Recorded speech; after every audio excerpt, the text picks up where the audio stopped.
Muy buenos días, que Dios les bendiga rica y abundantemente, hermanos. El día de hoy damos gracias a Dios, 18 de junio del 2023, por la vida de cada uno de los que son padres.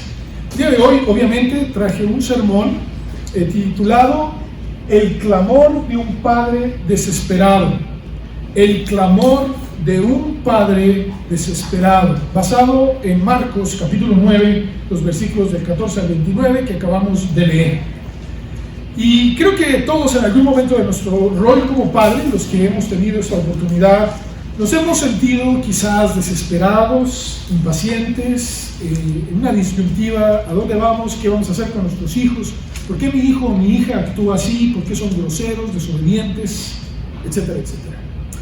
Quizás la condición de nuestros hijos, espiritual, moral, física, nos ha hecho sentir tristes, con dolor, desanimados, inconformes y lamentablemente sin esperanza. Quizás podemos analizar y hacer una lista de aciertos, quizás desaciertos que hemos hecho con nuestros hijos y decir: pues yo me he portado bien, no le he insultado, nunca, ¿verdad?, le he dado sus disciplina como se lo merece, etcétera, etcétera. Pero también he sido, otros podrían decir, grosero, he estado ausente, etcétera, etcétera. Vamos a hacer una lista para evaluar nuestro rol como padre. Sea cual sea la situación, hermanos, que usted haya hecho, y quizás lo haya hecho lo mejor posible, lamentablemente, hermanos, lo peor por sus hijos. Nuestros hijos necesitan la ayuda de Dios. No me malinterprete lo que voy a decir. Claro, el rol del padre es sumamente importante. No lo creó la explosión ni la evolución, las cuales no existen, las creó un Dios creador. El rol del padre fue establecido por Dios. Jamás se pusieron de acuerdo y dijeron: el varón, el que tiene el sexo masculino, va a ser el papá, y el que tiene el sexo femenino va a ser la mamá. ¿Cuándo en la historia ha existido eso, hermanos? Jamás, nunca se pusieron de acuerdo ni las civilizaciones ni las sociedades para establecer esos roles. Esos roles fueron dados por el Creador. Y Dios mismo estableció estos roles para protección de la familia, con el propósito de llevar a sus hijos al conocimiento de Dios. Así lo dice Deuteronomio capítulo 6. Hermanos, quiero que notemos, hermanos, que nuestros hijos siempre van a necesitar la ayuda de Dios. ¿Y sabe cuál es el instrumento que Dios ha establecido para que ellos conozcan de Dios? No es la iglesia. Tampoco son las escuelas bíblicas de vacaciones, ni los maestros tampoco de la escuela dominical. Hermanos, son buenos, no me malinterpreten, son muy buenos recursos y son útiles en la enseñanza de los hijos, lo son, jamás menospreciemos eso. Pero los instrumentos más poderosos en las manos de Dios para que sus hijos conozcan de Dios son ustedes, los padres. El rol de padre o de madre. Si viene aquí un hijo y escucha: Dios es amor y Dios quiere ser tu padre, pero llega a su casa y su padre es un borracho, parrandero, jugador, tiene 2, 3 amantes, sabe que miente, sabe que taxea, nunca cumple su rol como padre, ¿qué cree que está formando en la vida de ese hijo? Dios no es amor. ¿Por qué yo no conozco el amor? Si no conocen la disciplina, ¿cómo se van ellos a estabilizar en la vida? Si usted como padre es irresponsable, y disculpe la palabra, ¿verdad?, quizás bueno para nada, cree que todo se le debe de dar y usted no toma cartas en el asunto de trabajar y enseñar a sus hijos a trabajar, ellos no le van a creer a Dios. No lo van a hacer, hermanos. No lo van a hacer. Aun cuando los hijos necesitan ayuda de Dios, ustedes y yo tenemos que guiar a nuestros hijos a Dios. Decirle así: hijo, venga de la mano, le quiero presentar a Dios. Así, esa es la responsabilidad de un padre, hermanos, y de una madre. El día de hoy obviamente estamos hablando sobre los padres, pero esa es la meta. Dios, yo conozco a Dios como padre o como madre, entonces llevar a mi hijo, me quiero presentar a Dios. Papá, ¿por qué no mientes? Papá, ¿por qué eres honesto? ¿Por qué le dices a mi mamá que la amas? ¿O por qué me dices que me amas? ¿Por qué nos cuidas bien? ¿Por qué haces el trabajo? Porque Dios me lo dice. Es Dios quien me dirige. Porque hablo con Dios. Porque leo la Biblia. Y así lo establece Dios. ¿Me van siguiendo, hermanos? Eso es lo que Dios estableció. ¿Y qué ha hecho, hermanos, el enemigo?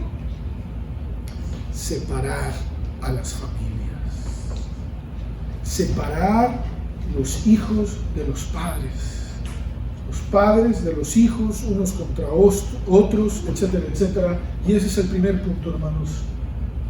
¿Cómo está la condición de nuestros hijos? Todos los días, hermanos, nosotros somos acechados por el enemigo. Y la meta, hermanos, de él es la destrucción de nuestras almas. Quizás por fuera tengas un buen traje, estás bien vestido, tienes un buen trabajo, tienes un buen carro, una buena casa, etcétera, etcétera. Pero tu alma está hecha garras, pedazos. No sabes quién eres, a dónde vas, tienes incertidumbres y estás emocionalmente destruido. ¿Sabes una cosa? También lo mismo le pasa a nuestros hijos y sus vidas están en juego. Fíjate lo que dice en 1 Pedro 5, versículo 8. Sed sobrios y velad. Ese es el consejo de Pedro a los lectores. Y es dado por el Espíritu Santo. Dice, estad sobrios. No te envanezcas en ninguna de las cosas que puedan existir en el mundo. El dinero, el trabajo, la fama. Está alerta y vela. Porque vuestro adversario, el diablo. ¿Qué está haciendo el diablo, hermanos? Como león rugiente anda alrededor buscando a quien devorar. Una de las características, hermanos, de este animal, o varias, es que está imponente. O sea, ¿quiénes de ustedes se pararían enfrente de un león? Y hay gente, ¿verdad?, que ha criado leones desde que son cachorros y pueden acercarse a ellos. Pero un animal de este tipo es muy raro que se le permita a un ser humano acercarse. Y su puro rugido, hermanos, ¿qué hace? Paraliza. Y así quieras correr, ¿qué va a hacer? Te va a atacar. Por eso Dios nos dice, no permitas que se te acerque el enemigo. De lejos, ahí viene, vámonos. Vienen a atacar a mi casa, ¿verdad? Viene la inmoralidad sexual, vienen las drogas, viene el odio, la venganza. Lo que dejas que entre a tu casa, eso te va a paralizar y te va a dañar. Ya cuando está ahí, ya te devoró. Y eso es lo que está haciendo en la mente de nuestros hijos, la adoctrinación que existe en las escuelas. El daño moral, irreversible, muchas veces que físico, que esta nación está buscando que los contribuyentes, estemos de acuerdo o no, paguemos para la mutilación espiritual, emocional y física. ¿Me entiende? ¿Me explico? De nuestros hijos. Mutilación, ¿me explico? Si no, ahí se lo iba a explicar. Lamentablemente, hermanos, muchos de nosotros y nuestros hijos han caído en sus garras. Están sumergidos en adicciones, en dudas, sin sabor de la vida, ignorantes, honrados, ansiosos, etcétera, etcétera. Y existen muchas maneras que el diablo hace que nuestros hijos caigan en la trampa. Vamos a leer, por favor, Marcos capítulo 9, que acabamos de leer. Sígame con su vista los versículos del 14 al 18. Y imagine, por favor, imagine esta escena. Marcos 9, del 14 al 18. Cuando llegaron donde estaban los discípulos, es decir, Jesús estaba lejos, hermanos. Jesús estaba lejos, estaba disputando con otros, discutiendo acerca de la palabra de Dios. Ya habían sanado, él había sanado enfermos, había sanado personas endemoniadas que tenían problemas físicos, emocionales y espirituales. Sus discípulos se alejaron para ir a ayudar a otros, y cuando Cristo llega, donde estaban sus discípulos, vio una gran multitud alrededor de ellos y escribas que disputaban con ellos. Le gusta a la gente de verdad la grilla. A ver qué están diciendo, a ver qué están haciendo. Y ahí estaban disputando, es decir, discutían. Aquí dice claramente, hermanos, que eran los discípulos y los escribas estaban disputando. La pregunta es ¿de qué? Fíjense lo que pasó. Y enseguida toda la gente viéndoles, es decir, están todos aquí hechos bolitas, ven a Jesucristo, se asombraron y corriendo a él. Se asombraron. Él les preguntó, ¿qué disputáis con ellos? Fíjense a quién se lo dice, hermanos. No se lo dice a sus discípulos. ¿A quién se lo dice? A la multitud. ¿Quién estaba disputando, la multitud contra los discípulos, los cristianos? El mundo atacando a los cristianos. Dios mío, ¿qué diferencia existe en los tiempos de Jesús a este? Pues no que muy poderoso, no que Dios tiene el poder, no que esto, no que aquello, no que la religión. Tiene mucha enseñanza esto, hermanos. Y respondiendo uno de la multitud, uno dijo, maestro, traje a ti mi hijo. La meta de ese padre era llevarlo a Cristo, que tiene un espíritu mudo, el cual, donde quiera que le toma, le sacude y echa espumarajos y cruje los dientes y se va secando. ¿Se imagina ese escena, hermanos? Ahí estaba el varón, ya no era un niño, ya era un joven, y ahí estaba ese varón poseído demoníacamente. Y dice, y dije a tus discípulos que los echase fuera y no pudieron. Imagínense la escena, hermanos. El Señor Jesucristo en este episodio de la vida de él, un muchacho ya se encontraba, ahorita vemos estos pasajes, ya se encontraba bajo la influencia y posesión demoníaca. Según el judaísmo, hermanos, era necesario saber el nombre del demonio para echarlo fuera. Es decir, se le ponía la autoridad al que echaba fuera a los demonios y decía, ¿cuál es tu nombre? Tal. El mismo Señor Jesucristo lo hizo ante el endemoniado gadareno. ¿Se acuerdan? ¿Qué fue la pregunta que le hizo? ¿Cuál es tu nombre? ¿Y quién le respondió? El demonio, no el joven, no el endemoniado, perdón. Le dijo, Legión. Muy bien, porque somos muchos. O sea, este episodio, el Señor Jesucristo, y por favor síganme con mucho cuidado, porque el Señor Jesucristo quiso dar a entender que Él está por encima de cualquier nombre. No necesita saber el nombre. Su autoridad y su presencia es más que suficiente para echar fuera demonios. ¿Me van siguiendo? Pero eso es lo que querían los judíos. Por eso estaban disputando. Es que ¿cómo lo vas a hacer? Pues es mudo. El Espíritu no me dice el nombre. No tengo yo la capacidad de echarlo fuera. Y podemos especular, hermanos, y decir por qué razón los mismos discípulos de Cristo, a quienes se les había dado autoridad de echar fuera demonios, no pudieron sacarlo. Cristo da la explicación. Ahorita vamos a llegar más tarde. La dice en el 29. Y hermanos, es importante entender que muchas veces así están nuestros hijos espiritualmente. Bajo la influencia, usted dirá, pero es que no está poseído. Hermanos, no se necesita la posesión para que lleguen a este grado. ¿No le ha tocado a usted a su hijo y le dice, oye, entra en razón? No te juntes con esas personas, no seas mentiroso, ten cuidado con esto, el odio, la venganza. ¿Y qué hacen, hermanos? Sordos, mudos. ¿No estaba así ese espíritu, hermanos, poseyendo a este joven? La influencia que ven, hermanos, todas las entidades que existen, ¿verdad?, en este tiempo, todas aquellas empresas que en teoría, y lo hago así entre comillas, hermanos, y es absurdo, hermanos, es ilógico lo que hacen, que se enfocan en la niñez. ¿Qué están haciendo, hermanos? Destruyendo a los niños. Los adoctrinan para el engaño, para que sean lo que ellos quieran, cuando Dios dice, tú no puedes ser lo que tú quieras. Yo te di un rol, yo te di un sexo, y yo espero de ti que lo cumplas. Y el que diga, no, yo quiero hacer, ¿verdad? Y ahí como dices, espumarajo, y no, te vas a secar. Tu vida se va a secar, tu espíritu se va a secar. Imagínense al padre, hermanos, a ver esta situación. Está la multitud criticando, pues no, que mira, se lo trajo y no pudieron echarlo. ¿Para qué va al templo? ¿Para qué van los discípulos? Pues no, que ellos tienen poder, etcétera, etcétera. Según el judaísmo, hermanos, este mito de hablar con autoridad no era necesario saber el nombre, y peor aún, ¿verdad? Como no sabían que era mudo, no podía expresar su nombre. Quiero que noten, hermanos, lo que dice Proverbios 1:8. Proverbios 1:8. Dice: oye, hijo mío. Fíjense, esto va para hacia los hijos. Y ahorita dijimos que esta palabra significa escucha y obedece. Hijo, hija, escucha y obedece la instrucción de tu padre. Obviamente, ¿qué va a hacer un padre, hermanos? Instrucción, instruir.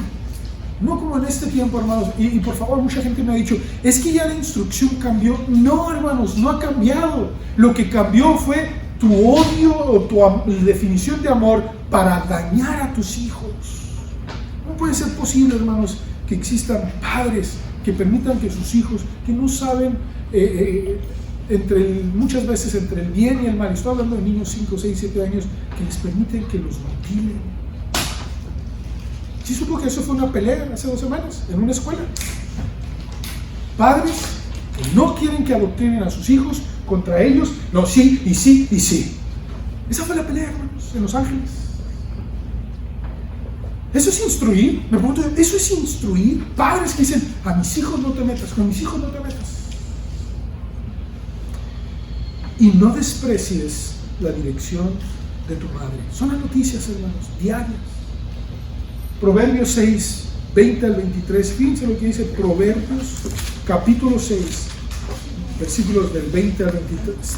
Niños, jóvenes, niñas, eso dice, escucha a tus padres, y padres, instruyan a sus hijos, y madres, dirijan a sus hijos.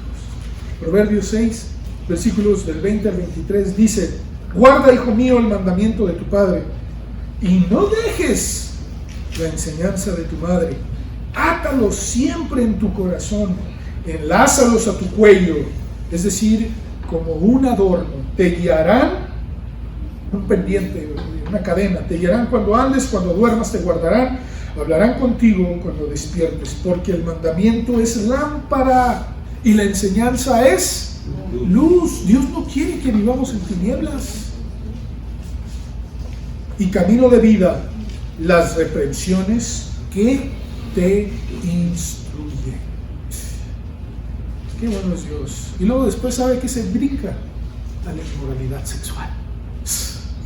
Qué sabio es Dios, hermanos.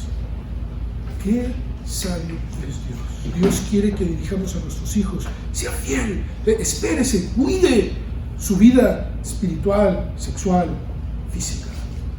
Lucas 15, hermanos, en Lucas 15, versículos 11 y 13. Lucas 15, versículos del 11 al 13.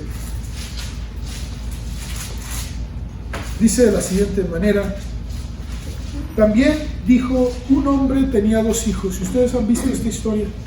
Y el menor de ellos dijo a su padre: padre, dame la parte de los bienes que me corresponde, enfocado en las cosas del mundo. Y les repartió los bienes. No muchos días después, juntándolo todo, el hijo menor se fue lejos a una provincia apartada, y ahí desperdició sus bienes, viviendo, ¿de qué manera, hermanos? Esa es la condición de nuestros hijos, hermanos. Las naciones están formadas por familias, y si la familia se colapsa, ¿qué le va a pasar a la sociedad, hermanos? Se va a colapsar.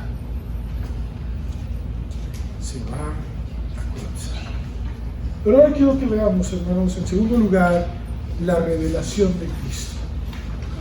Hermanos, Cristo fue muy claro que una de las razones principales para que los demonios ataquen nuestras vidas de una manera fácil y sin obstáculos. Escúchame bien otra vez lo que voy a decir. Cristo fue muy claro que una de las razones principales para que los demonios ataquen nuestras vidas de una manera fácil y sin obstáculos es la falta de fe.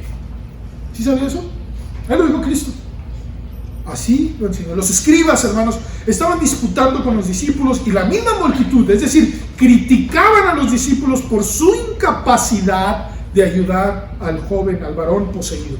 Por favor, no me malinterpreten lo que voy a decir. Los discípulos, al igual que nosotros, vamos a enfrentar dificultades mayores en la vida con nuestros hijos. Y ni la religión, ni las filosofías, ni los psicólogos nos podrán ayudar del todo. ¿Sabe qué es lo único que nos puede ayudar? La persona de Jesús. Es lo único que puede ayudarnos, es lo único que puede ayudarnos, la persona de Jesús. Es quien puede librarnos totalmente de nuestras necesidades espirituales, morales y físicas y emocionales. Pero Dios, de aquí escúchame bien, Dios ha capacitado, hermanos, de hombres y mujeres con dones, la Biblia la llama don de sanidades, lo dice en plural, hermanos, no lo dice en singular, de sanidad, dice sanidades. Y hermanos, se divide en áreas físicas, espirituales, y estas a su vez se consolidan en la física. Pero vemos aquí, hermanos, cómo este padre llevaba a su hijo a Cristo. ¿Sí se fijaron, verdad? El mismo padre dijo: te traje a ti, a mi hijo, pero tú no estabas, y se lo traje a tus discípulos, pero no pudieron echarlo fuera. Los versículos 19 y 22, Marcos 9, 19 al 22. Fíjense lo que pasó. Padres, fíjense lo que hizo. Y respondiendo, él les dijo: oh generación incrédula, ¿hasta cuándo he de estar con vosotros? ¿Qué es lo que trae las disputas, hermanos? Y los obstáculos, la falta de fe. ¿Hasta cuándo he de estar con vosotros? ¿Hasta cuándo os he de soportar? Traédmelo.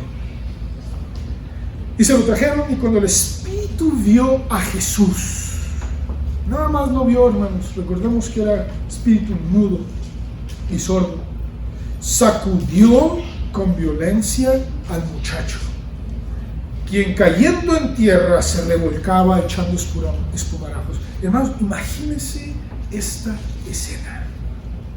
¿La puede visualizar? El padre ya lo había visto. No era nada nuevo. Estaba desgarrado al ver esto. Y toda la multitud ahí viendo esta escena. Y me impacta mucho, hermanos, voy a ser honesto con ustedes, que Jesús no reaccionó inmediatamente de echarlo fuera. Fíjense lo que le preguntó al Padre. Jesús preguntó al Padre. No le dijo: te refrendo y sal. No hizo eso, hermanos. Ahí estaba el pobre muchacho revolcándose y echando espumarajos. Pero enseña algo muy profundo Cristo.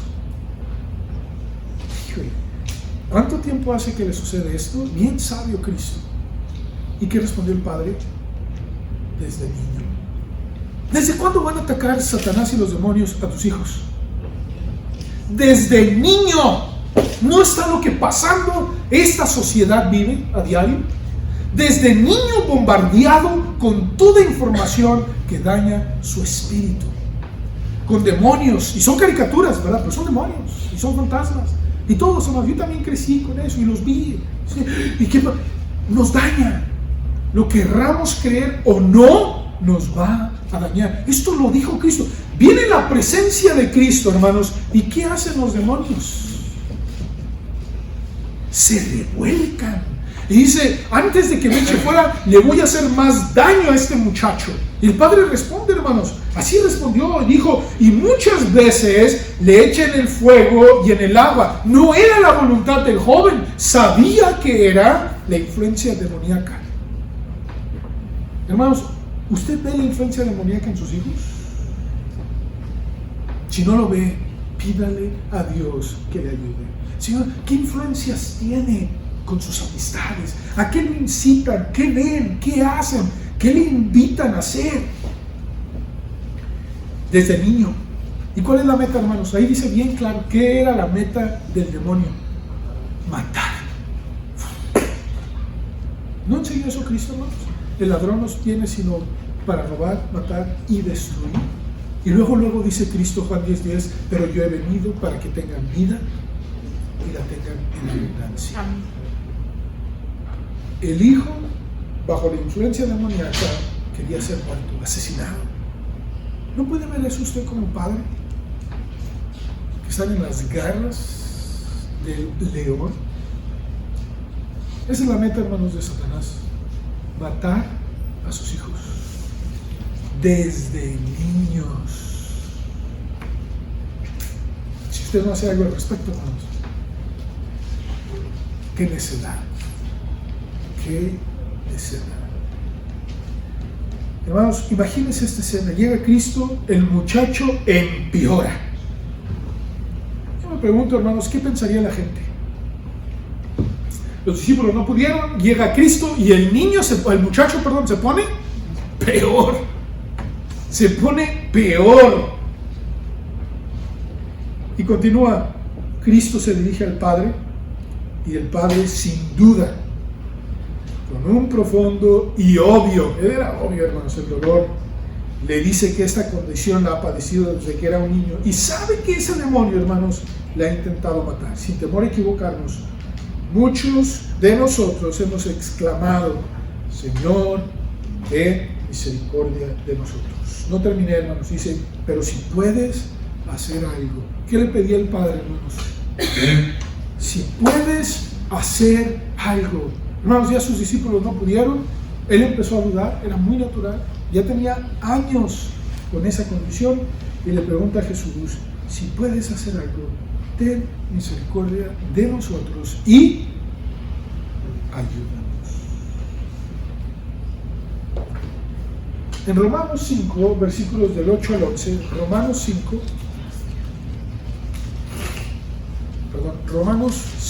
del 8 al 11, dice de la siguiente manera: mas Dios muestra su amor para con nosotros, en que siendo aún pecadores. Esto pasó después de esta escena, hermanos. ¿Qué hizo Cristo, hermanos? Cristo murió por nosotros. ¿Nos ayudó? Pregunta: ¿nos ayudó a la humanidad? ¿A los padres? Sí. ¿Pudo hacer algo? Sí, y lo hizo. Cristo murió por nosotros. Pues mucho más, estando ya justificados en su sangre, por él seremos salvos de la ira.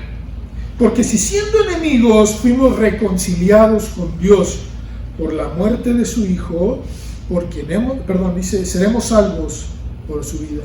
Y no solo esto, sino que también nos gloriamos en Dios por el Señor nuestro Jesucristo, por quien hemos recibido, ¿qué? La reconciliación. ¿Sí hizo algo Cristo, hermanos? Esa fue la pregunta de este Padre.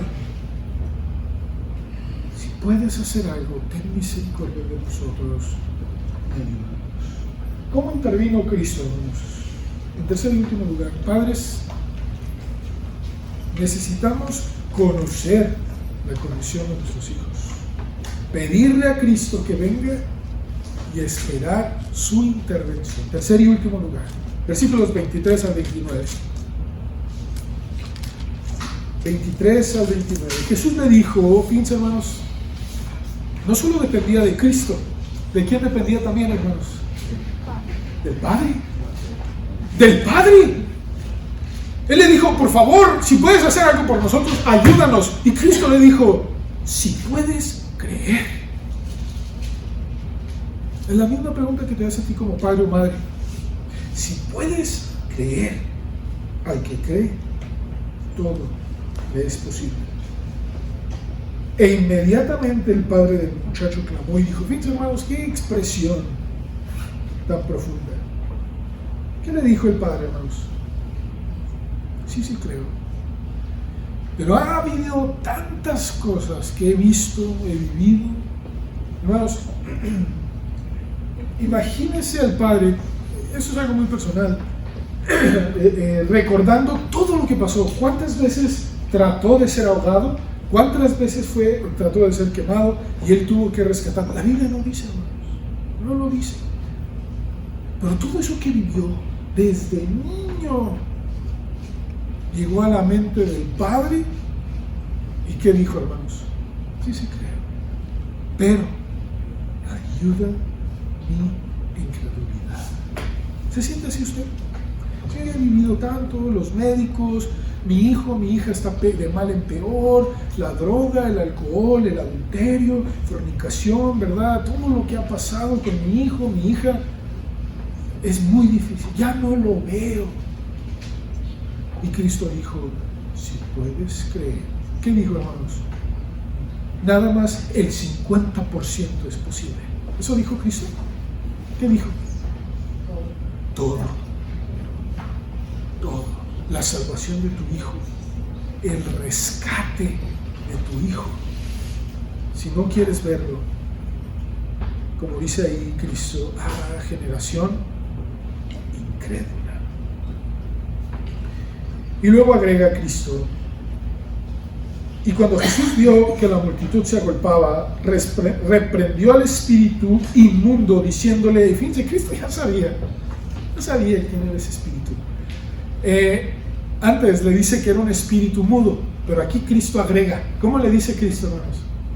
Espíritu mudo y sordo. Miren, hermanos, síganme con mucho cuidado. Uno podrá decir, bueno, es que era sordo, ahora uno hilando cabos, por eso los discípulos no pudieron echarlo porque él los ignoraba. ¿Me van siguiendo, hermanos? Cuando el demonio vio a Cristo, tuvo que reaccionar. ¿Qué me va a hacer? ¿Qué me va a decir? Es lo mismo que pasó con los endemoniados. Y Cristo responde, es un espíritu mudo y aparte sordo. Sordo. Yo te mando, sal de él. Escúchame por qué, hermanos. Porque está hablando Cristo. Y el espíritu es sordo. ¿Cómo lo hizo? Era la persona de Cristo. ¿Me van siguiendo, hermanos? O sea, muchas veces su hijo va a actuar así. Usted le habla y está sordo. Le dice, háblame, dime algo. Y mudos, no tienen respuesta. ¿Pero por qué actúas así, hijo? ¿Por qué actúas así, hija? ¿Sabes que esto te hace daño? Esto, aquello. No sé, mamá, no sé, papá. Sordos, mudos. Necesitan la presencia de Cristo. Amén. Nosotros también. Sal de él y no entres más en él. El espíritu, hermanos, pienso yo, hermanos, es algo muy personal. Ya sabía que le iba a echar fuera. Por eso trató de dar patadas, lo más que pudo, matar a ese joven. Entonces el espíritu, clamando y sacudiéndole con violencia. Clamando y sacudiendo. No hablaba.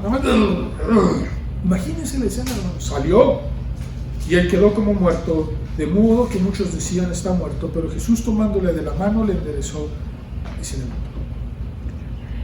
Cuando él entró en su casa, sus discípulos le preguntaron aparte, ¿por qué nosotros no pudimos echarle fuera?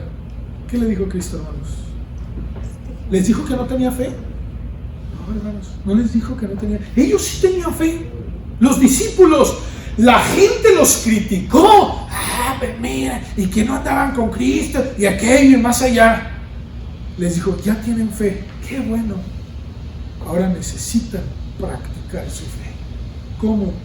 Oren y ayunen. Hermanos, no ayunamos nosotros, escúcheme bien, para que Dios me responda una petición.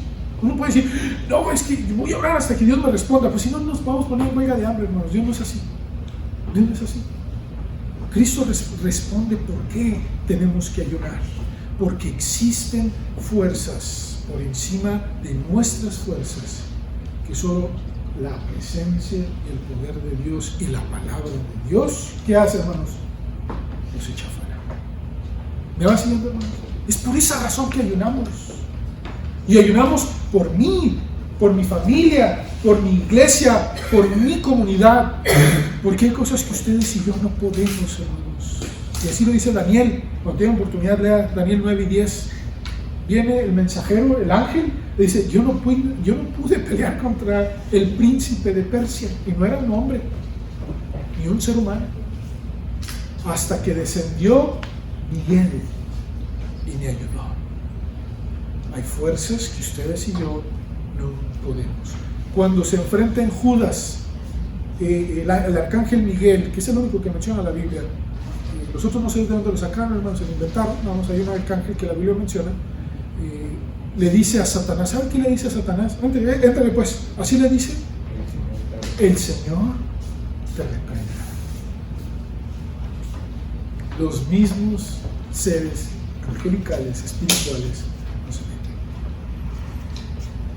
Dice rápidamente, hermanos, dos cosas sumamente importantes para que Dios intervenga en nuestras vidas. Uno, creer que Dios tiene el poder para ayudarnos con nuestros hijos en cualquier cosa, aún en situaciones de influencia demoníaca. Número dos, reconocer nuestra débil condición y depender de Él. Este tipo de vida y dependencia está incluido en la oración y el ayuno, la prioridad de Dios antes que la física. Termino con Marcos 6, 7 y Juan 14, del 12 al 14.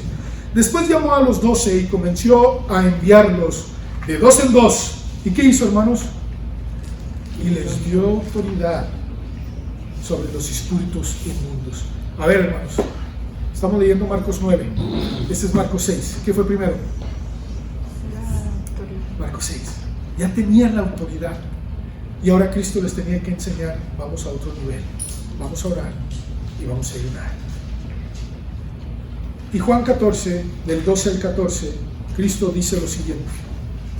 Ya antes de ser tomado, Cristo les dijo lo siguiente: de cierto os digo, el que cree en mí, vuelvo a mencionar la fe, las obras que yo hago, ¿qué dice? Él las hará también, y aún mayores hará, porque yo voy al Padre. Y todo lo que pidieres al Padre en mi nombre, lo haré, para que el Padre sea glorificado en el Hijo. Si algo pidieres en mi nombre, yo lo haré. ¿Tenemos entonces autoridad para hacer eso, hermanos? Sí. Ore por sus hijos, ayune por sus hijos y enséñales. Así, mira, te llevo a Cristo. Aún así esté echando espumarajos, esté criticando, ore por ellos, hermanos. Quizás no han llegado sus hijos a tener una posesión demoníaca, pero decidamos creer a Dios, orar y ayunar por nuestros hijos y procurar siempre llevar a nuestros hijos ante Jesús. Él sabrá cómo sanarnos y salvarnos. Así sea, hermanos. Amén. Señor, gracias te damos por la oportunidad que nos das de meditar en tu palabra. Yo sé, Padre, que este tiempo se nos va muy rápido, pero es necesario que el día de hoy tomáramos el tiempo, Señor, para estudiar y meditar en tu palabra, de esta lucha, batalla sanguinaria que tenemos por la vida de nuestros hijos. Ahora sí, por sus almas, como decían, me reservo el nombre, pero tú sabes, Padre. Ten misericordia, Señor, por las almas de nuestros hijos. Vamos nosotros a luchar para que podamos enfrentar un mundo lleno de influencia demoníaca, de destrucción, el propósito de matar a nuestros hijos. Y si nosotros no lo queremos ver, qué generación tan incrédula. Señor, creemos en ti, ayuda nuestra incredulidad. Si usted tiene un hijo o una hija que ya está en los pies de Cristo, qué bueno, siga orando por ellos, gloria a Dios por eso. Pero si no, ore y ayune por ellos. No quiero decir que no deje de hacerlo por los que ya siguen a Cristo, claro que hay que hacerlo, no me malinterprete, hágalo, pero mayor aún por aquellos que todavía la influencia demoníaca muchas veces es evidente. Y como decía este padre, si puedes hacer algo, ten misericordia de nosotros y ayúdanos. Si crees, todo te es posible. Y inmediatamente respondió: creo, ayuda nuestra incredulidad. En el nombre de Jesús. Amén.